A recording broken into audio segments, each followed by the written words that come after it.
Bismillahirrahmanirrahim. Assalamu alaikum, dear friends and aspirants. I hope you all are doing well.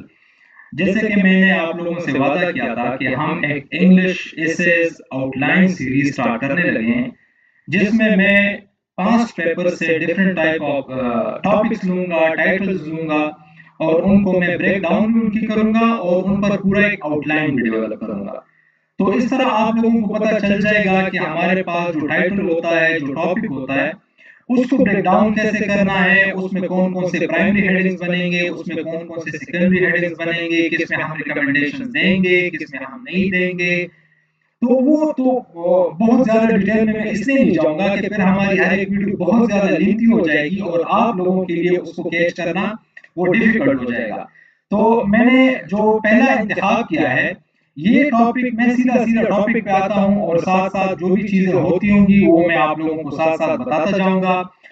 जो first topic का मैंने इंतखाब किया है, ये टॉपिक है हमारे पास almost always the creative dedicated minority has change the world better.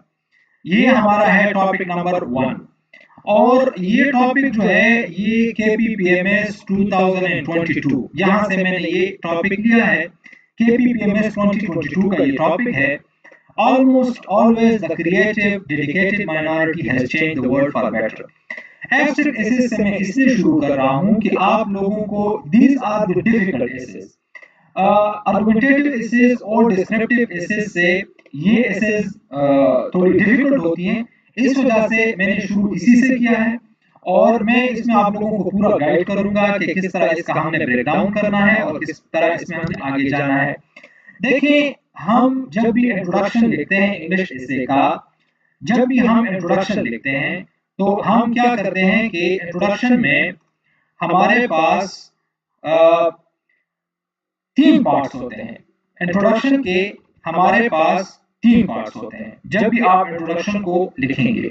उसमें नंबर 1 होगा हुक, नंबर 2 उसका कंटेक्स्ट या उसकी बॉडी होगी, ठीक है। और नंबर 3 वो अगले स्लाइड पर आएगा, वो है हमारे पास थीसिस स्टेटमेंट। हर इंट्रोडक्शन के, चाहे वो एब्स्ट्रैक्ट एसे है, वो आर्गुमेंटेटिव एसे है या वो डिस्क्रिप्टिव एसे है, जो भी एसे होगा, तो उसका जो इंट्रोडक्शन होगा, इंट्रोडक्शन के हमारे पास 3 पार्ट्स होंगे। Although I am developing outlines here, लेकिन फिर भी मैं आप लोगों को इसलिए बता देता हूं कि आप लोगों को साथ साथ आइडिया होता जाए कि कंप्लीट एसे को हम कैसे लेके चलते हैं। हुक नंबर 1 हमारे पास है हुक। हुक पे अगर आप लोग मेरे ही चैनल पर जाएं और उसमें जो इंग्लिश का प्लेलिस्ट है, तो उसमें मैंने हुक के ऊपर एक वीडियो बनाई है कि hook 5 kinds, there are 5 types of hooks, ठीक है। एक हुक को हम 5 तरीकों से लिख सकते हैं। तो अगर आप लोग उस वीडियो को विजिट करें तो आप लोगों के लिए आसानी हो जाएगी। मैं कोशिश करूंगा कि इसी वीडियो के डिस्क्रिप्शन में उस वीडियो का मैं आप लोगों को लिंक दे दूं। अच्छा, अब हमारे पास टॉपिक क्या है कि almost always creative dedicated minority has change the world for better. इसका मतलब ये है कि इंसानी तारीख में जब भी कोई नया काम हुआ है, कोई प्रोडक्टिव काम हुआ है, तो वो उस टाइम के जिन लोगों ने किया था वो लोग माइनॉरिटी में थे, वो लोग तादाद में कम थे और उन लोगों को अपोज करने वाले बहुत ज्यादा थे, ठीक है।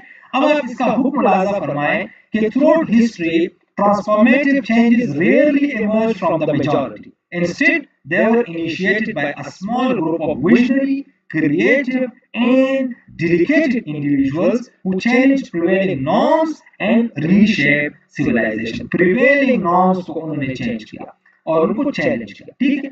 अब इसकी जो बॉडी आएगी वो कुछ इस तरह होगी कि कंटेक्स्ट ये है कि from Socrates questioning Athenian orthodoxy, Einstein redefining physics, to Steve Jobs revolutionizing technology, progress has often been spearheaded by minorities with exceptional imagination and commitment.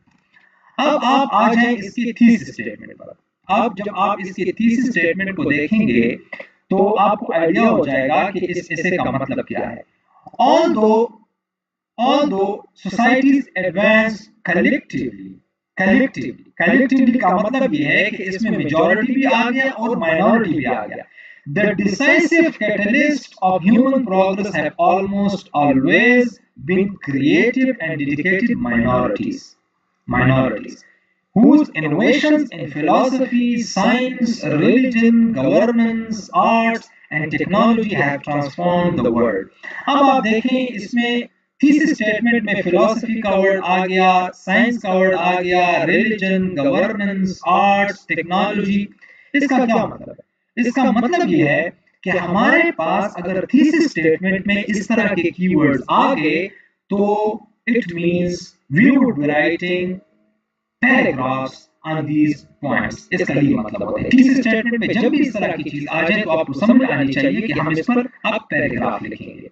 देखें, अब इसे का हम मेन बॉडी लिखने लगे। मेन बॉडी का क्या मतलब है कि आपके पास यहाँ पर पहला पैराग्राफ किस चीज का आया?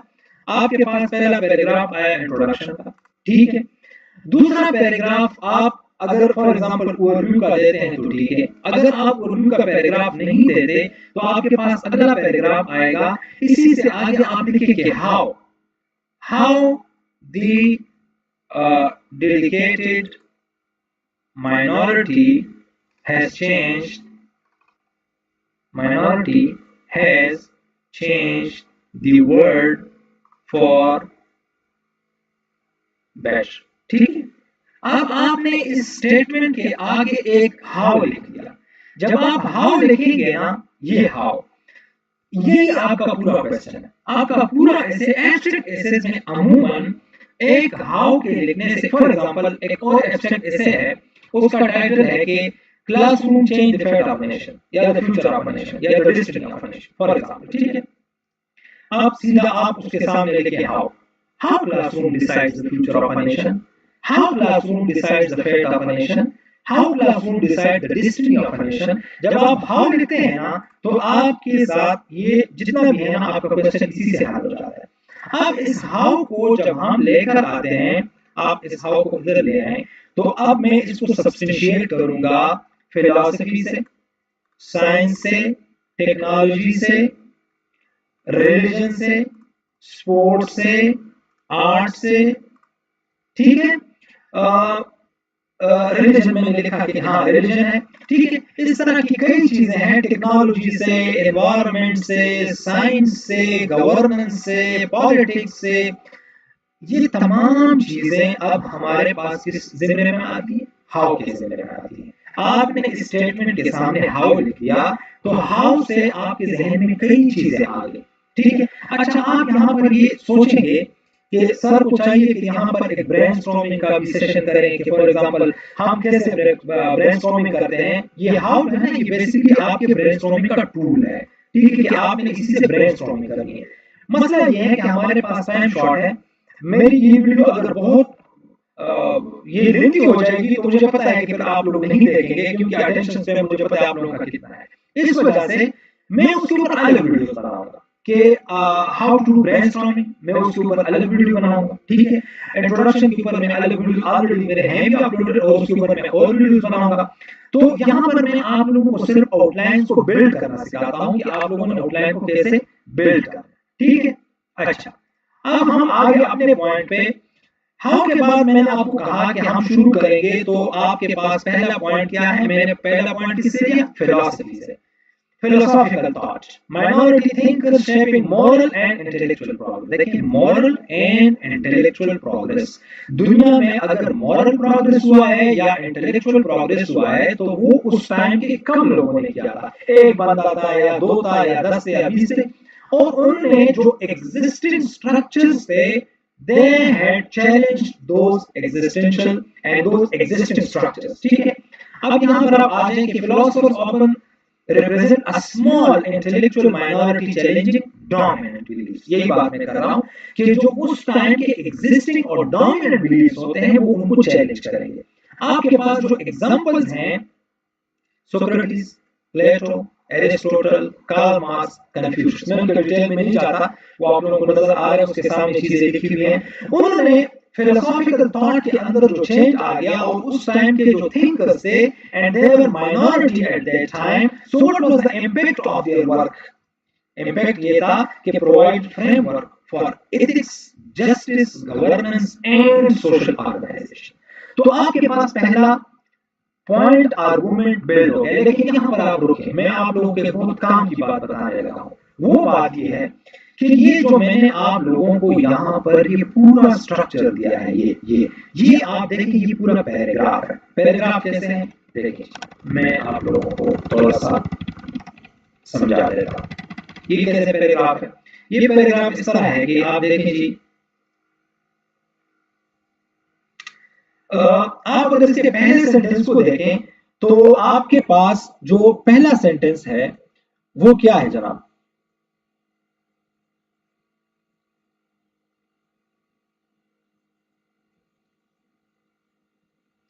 जो पहला आप लोगों के पास सेंटेंस आएगा वो सेंटेंस क्या होगा, वो सेंटेंस ये होगा कि जो फर्स्ट सेंटेंस है, क्योंकि ये मेरा this is my first video तो इसमें इनकन्वीनियंस भी होगा, so you have to bear with मी।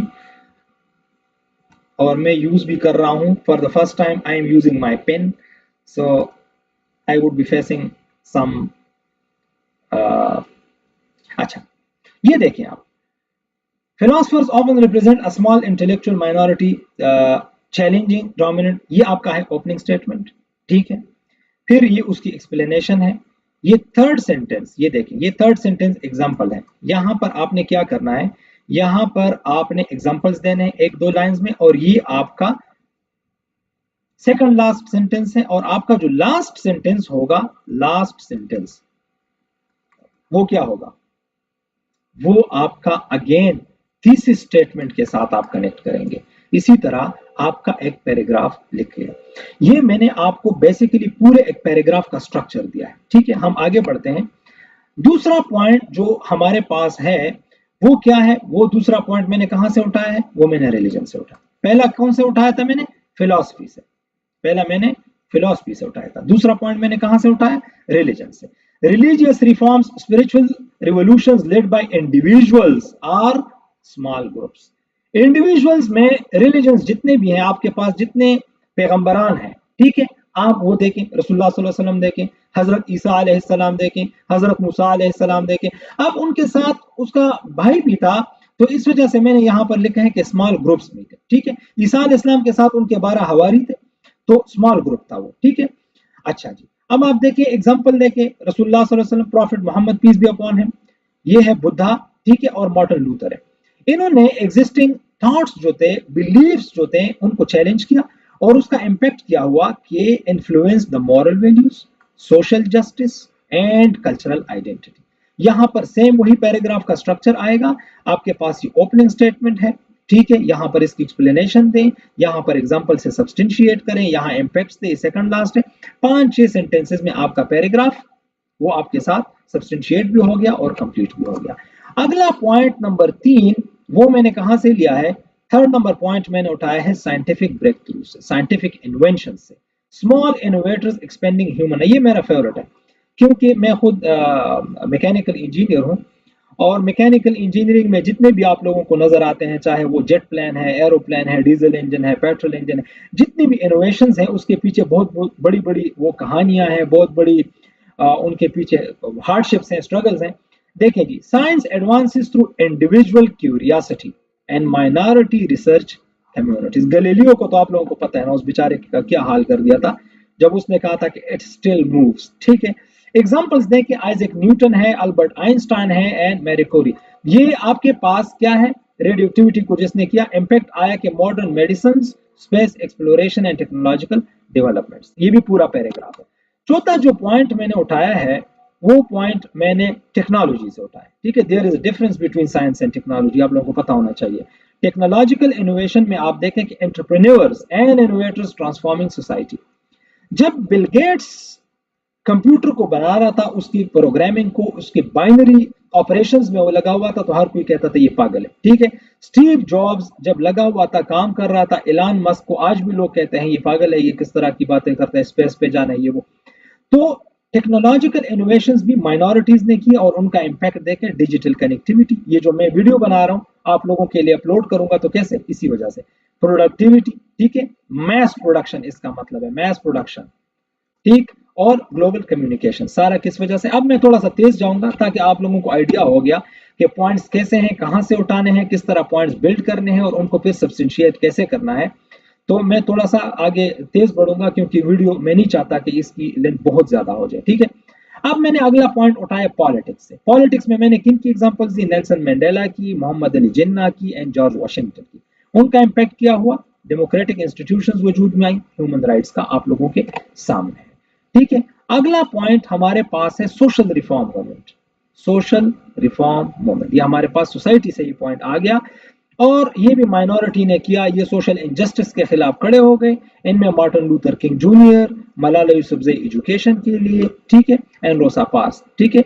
ये एक बहुत ही, आप प्लीज इसको, मेरे पास इतना टाइम नहीं है कि मैं हर एक पॉइंट को एक्सप्लेन करूं, कुछ आप लोग इसको गूगल कर दें तो आप लोगों को पता चल जाएगा। इसका इम्पैक्ट क्या हुआ, civil rights, gender equality and social justice. अगला पॉइंट मैंने इकोनॉमी से उठाया। देखें पॉलिटिक्स भी हो गया, साइंस, इनोवेशन, टेक्नोलॉजी। अगला पॉइंट किस चीज से आ गया, ये इकोनॉमी से आ गया। इकोनॉमी में एंटरप्रेन्योर्स ने और इकोनॉमिस्ट ने जब आइडियाज पेश की, एडम स्मिथ ने द वेल्थ ऑफ नेशन किताब जब लिखी तो उस टाइम सब लोगों ने कहा ये पागल है, ये क्या बात कर रहा है, ठीक है। लेकिन आज पूरी दुनिया उसी इनविजिबल हैंड के ऊपर चल रही है। मोहम्मद यूनुस तो अभी आप लोगों के सामने है कि कुछ ही टाइम में $9 बिलियन का उसने इजाफा कर लिया बांग्लादेश का, ठीक, माइक्रो फाइनेंस के थ्रू। और फिर हेनरी फोर्ड, उसने क्या किया, मैस प्रोडक्शन। मैस प्रोडक्शन में उसका बहुत बड़ा रोल है। आपके पास उसका जो इम्पैक्ट है ये फ्लैश्ड है, आप लोग इसको देख सकते हैं। अगला पॉइंट जो हमारे पास है वो मैंने आर्ट से लिया है। 8 नंबर पॉइंट मैंने कहां से उठाया, वो मैंने आर्ट से उठाया, आर्टिस्टिक एंड कल्चरल इनोवेशंस, ठीक है। इसमें आप देखें कि विजनरी आर्टिस्ट हैं, उनमें ये लियोनार्डो डा विंची है, पिकासो है और रविंद्रनाथ टैगोर है। इनका impact human creativity, cultural identity and aesthetics, ठीक। अगला पॉइंट जो पॉइंट नंबर 9 है वो मैंने कहा से, अच्छा ये पॉइंट्स तो मैं लिखता जा रहा हूं और आप लोगों के जहन में कई ऐसे पॉइंट्स होंगे जो कि वो मैंने मिस किए होंगे। देखिए एक तरह का इसे सीएसएस में मैंने जिस सीएसएस में मेरी एलोकेशन हुई मैंने ये इसे लिखा था कि आफ्टर हार्डशिप्स कम्स ईज, ठीक है। वही इसे मेरा जो बाय चांस रूममेट था उसने भी वही इसे लिखा हुआ था सीएसए में। अब हम दोनों ने इसे एक लिखा था, पॉइंट्स टोटली हमारे डिफरेंट थे, मेरा भी पास है उसका भी पास है। तो जो पॉइंट्स आप लोगों के जहन में आते जा रहे हैं तो आप लोग फिर कमेंट सेक्शन में लिख दीजिएगा कि सर इसमें हम ये भी पॉइंट ऐड कर सकते हैं, ये भी पॉइंट ऐड कर सकते हैं, ये भी पॉइंट ऐड कर सकते हैं। अगर आप किसी पॉइंट से डिसएग्री करते हैं वो भी एक प्रूफ के साथ, एक एविडेंस के साथ, एक फैक्ट के साथ, एक रेफरेंस के साथ, तो वो भी आप इसमें ऐड कर सकते हैं, ठीक है। अच्छा जी, ये पॉइंट नंबर 9 मैंने स्पोर्ट्स से लिया है। स्पोर्ट्स में आप मोहम्मद अली क्ले, सही है, ये यूएस का बॉक्सर जो है वो बहुत बड़ा आदमी है, आप लोग उसको सर्च कर सकते हैं। सीरीना विलियम्स है और इमरान खान का क्रिकेट में एक बहुत बड़ा नाम है। आप सिर्फ इसको ये ना देखें कि उसने वर्ल्ड कप पाकिस्तान को जितवाया है, बल्कि और भी क्रिकेट में कई इनोवेशंस ऐसी थी कि उसमें इमरान खान का रोल था। तो उसका इम्पैक्ट क्या हुआ, discipline, unity and global cultural exchange, ठीक। अगला पॉइंट हमारे पास है एनवायरमेंटल एडवोकेसी से, एनवायरमेंट से। एनवायरमेंट में रेचल कार्सन का नाम हमेशा आएगा, the silent spring in the 1960s उसने ये किताब लिखी, ठीक है। और ग्रीता थुनबर्ग अभी आप लोग जानते हैं कि इसका ताल्लुक जर्मनी से है और ये यंग है, 18-20 ईयर्स की है ये, और ग्लोबल एनवायरमेंटल मूवमेंट में इसका एक बहुत बड़ा रोल है, ठीक है। जैन गुडविल, और इसका इम्पैक्ट क्या है कि global environmental policies and sustainability movement, ये जितनी भी चली 1960s के बाद, तो उसमें साइलेंट स्प्रिंग और इन चीजों का बहुत बड़ा रोल था। अगला पॉइंट जो मैंने उठाया वो मैंने उठाया है जनाब एजुकेशन से। एजुकेशन में आप लोग देखें कि मॉन्टेसरी का बहुत बड़ा रोल है, ठीक है। मॉन्टेसरी तो आप लोग जानते होंगे स्कूल से कि एक स्कूल का सिस्टम है। मॉन्टेसरी में बच्चे को एडमिट करवाया, आप लोगों ने देखा होगा, सर सैयद अहमद खान है, ठीक। और ये खान अकेडमी आप लोग सर्च करें यूट्यूब के ऊपर, यूट्यूब के ऊपर अगर लोग आप खान अकेडमी को सर्च करेंगे तो इसके पीछे सलमान खान है। और ऑनलाइन एजुकेशन में इसका बहुत बड़ा रोल है, hundreds and thousands of videos available है। इनका इम्पैक्ट क्या, access to knowledge and critical thinking. Critical thinking इसी पे मैं भी काम कर रहा हूं और मैं अपनी मुतादिद वीडियोस में आप लोगों को बार बार कहता हूं कि हमारे इस चैनल का one of the advantages of my channel is to promote critical thinking, कि आप लोग उस दकियानूसी की सोच से निकल आए, ठीक। अच्छा, रट्टे वाले सिस्टम से। 12 नंबर पॉइंट ये मैंने गवर्नेंस से लिया। यहां पर एक बात और जरूरी है कि मैं आप लोगों को बता दूं कि आप लोग अगर अपने तरीके से इन पॉइंट्स को रीशफल करना चाहें, कि फॉर एग्जांपल आप लोग पॉलिटिक्स को पहले लिखना चाहें, गवर्नेंस को, इकोनॉमी को, टेक्नोलॉजी को, साइंस को, उसके बाद आर्ट्स, वो आपकी मर्जी है, ठीक है। But you have to convince the examiner and all your arguments must be convincing enough to convince the examiner, ठीक है। इंप्रेस तो आप उसको कर नहीं सकते, आपने उसको कन्विंस करना है कि सर ये चीज मुझे आती है। इसमें आप देखिए एग्जांपल मैंने कॉन्स्टिट्यूशनल मेकर्स की लिखी है, ठीक है, Ambedkar of India and European union के जो फाउंडर्स थे उनकी मैंने एग्जांपल लिए। इसका इम्पैक्ट क्या हुआ कि strengthen democratic governance and institutional stability, ठीक। अगला पॉइंट मैंने लिया है जनाब मेडिकल प्रोग्रेस से, मेडिसिन बहुत इंपॉर्टेंट है, ठीक। यहां पर अलेक्जेंडर फ्लेमिंग की मैंने एग्जांपल ली है जिसने पेंसिलिन ये इन्वेंट की, और जॉन अस्साल की एग्जांपल मैंने ली, पोलियो वैक्सीन जिसने, और mRNA वैक्सीन, ठीक है, और कोविड-19 हमारे पास आप लोगों के सामने था, तो उसके वैक्सीन जिनने इन्वेंट की। इसका इंपैक्ट क्या है कि लाइफ एक्सपेक्टेंसी और global health security.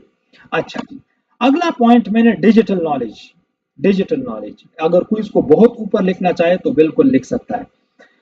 The internet revolution, internet revolution by small communities and technologists, ठीक है।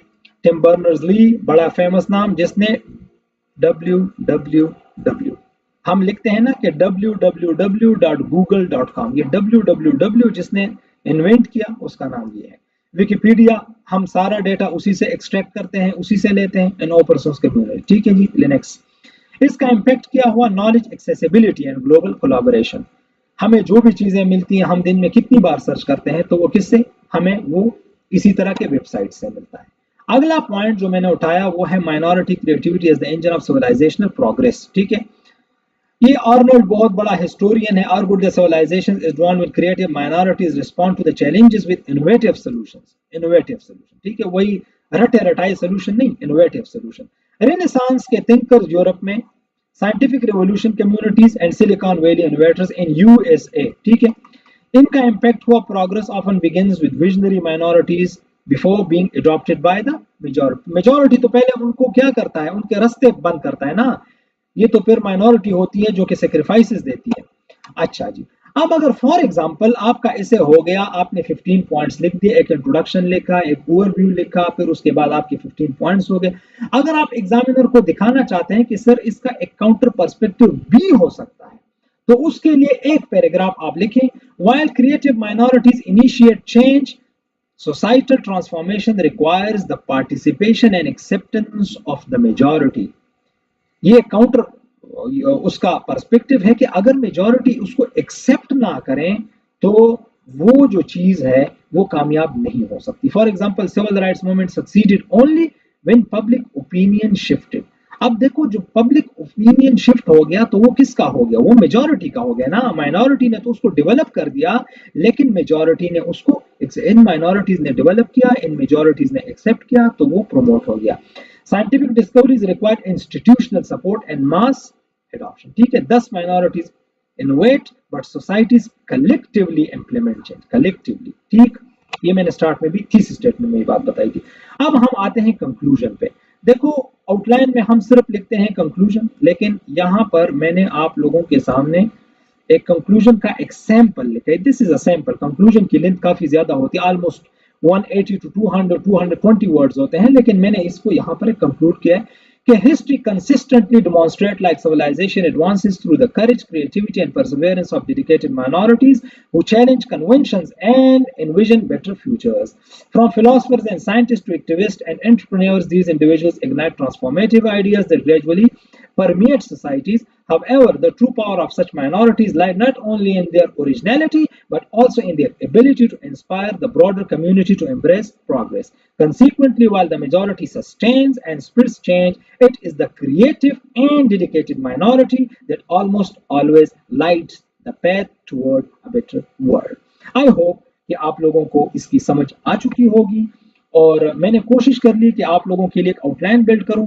क्योंकि ये हमारा पहला आउटलाइन है, ये हमारी पहली एफर्ट है, तो आप लोगों ने अगर ये वीडियो आखिर तक देखी है तो आप हमारे इस एफर्ट को अप्रिशिएट करें, इसको इनकरेज करें, और इसको मैक्सिमम लाइक्स दें और इस पर कमेंट्स करें। आप लोगों के जो भी ख्यालात हैं इसको आप कमेंट की शक्ल में लेकर आएं। हम इनकरेज होंगे तो इस एफर्ट को हम जारी रखेंगे और आप लोगों के लिए मजीद आउटलाइंस बनाएंगे। तो आई होप कि आप लोगों की वीडियो पसंद आ गई होगी। Thank you so much for your time and watching. Allah Hafiz.